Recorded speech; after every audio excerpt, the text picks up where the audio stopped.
Hi, everybody. This is Casey here with Mountain Cove Home and Family, and I'm going to walk through the process of making over this beautiful French country hutch. So, I chose a French blue and a cream and ivory with some gold accents to go with this.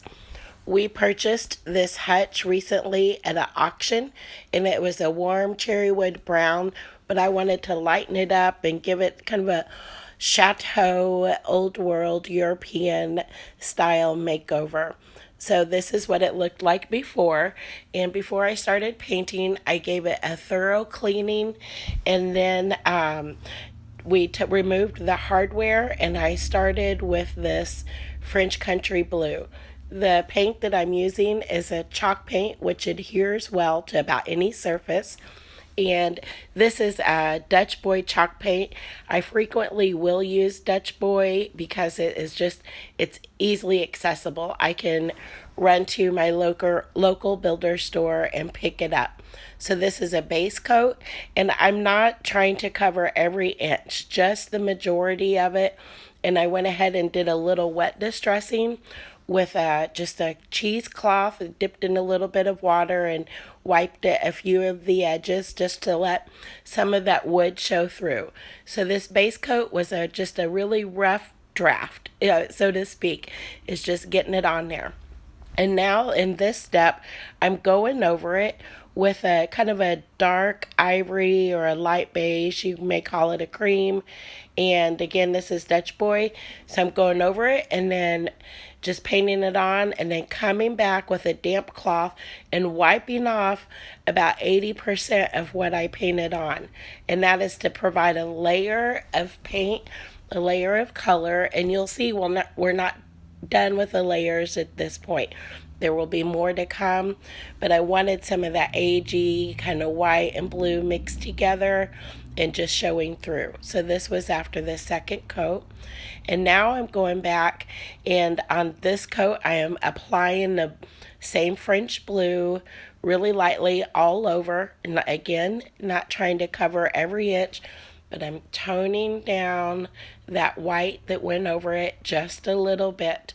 And so we'll still have more to do, and you'll see what is coming up next. But this is what it is going to look like after on this buffet, after it has had the blue base coat, the white coat, and then going over it again with the blue. And so it really is giving me that nice kind of vintage, antique, French country look that I'm going after. You see some of that rustic kind of theme there with the wood showing through, and I'm just kind of looking for that consistency all over. And I'm really pleased with how this has come out so far. And now we will go ahead and we'll move on to the next step. So the next step involves, this is a brighter white, and I'm doing the trim. It's not a pure bright white, but it's just brighter than that kind of ivory cream. And I'm going over all of the trim with a detail brush with this, and these detail brushes just are they're so helpful when it comes to, doing trim work like this. These detail brushes just are local artist brushes, and it just makes it really easy to get in and get all of those small parts that you want to get.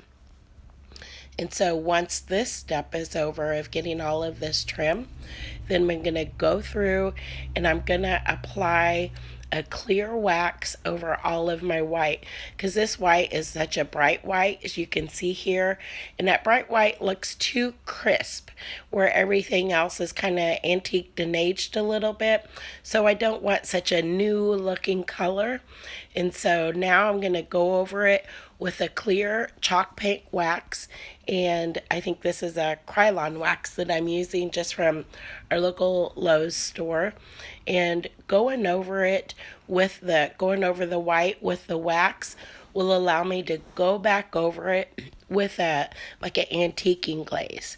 And you can use You can buy antiquing glaze in all types of colors. Like I have them in gray and cobblestone and black, but I chose a gold antiquing glaze.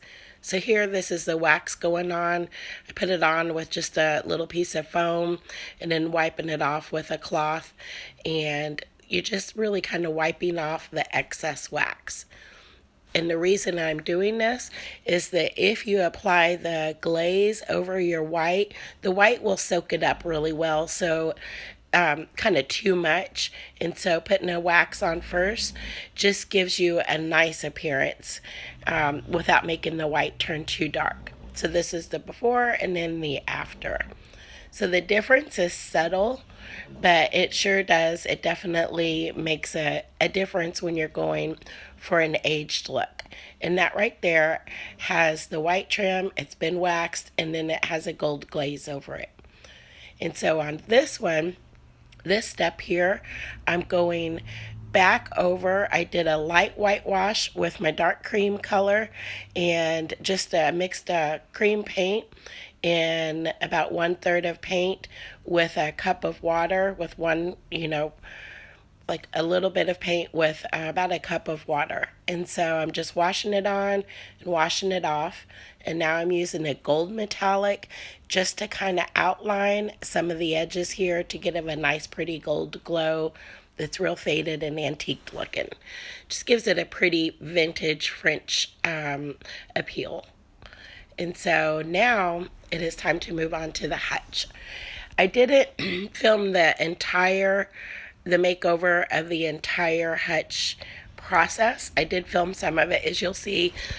Excuse me. And the reason I did it is because I used the exact same process. So this had a very good cleaning.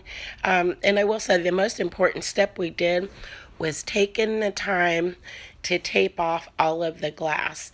And when you tape off all of the glass, it will save you so much work later on. And we did this inside and out.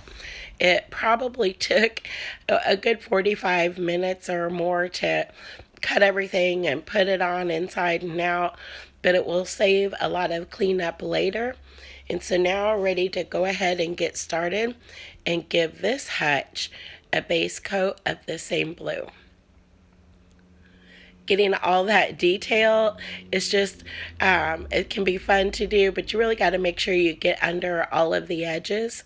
So I'm not trying to hit 100% of it, but I want to make sure that it's consistent. So here it is with the base coat of blue, some wet distressing. I have given it a whitewash and it has the white trim done.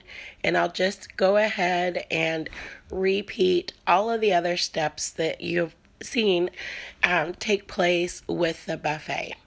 I had kind of wondered if I was going to keep the glass in or take it out, but I decided to leave it in, and I'm so glad I decided to leave the glass in, and you'll see why.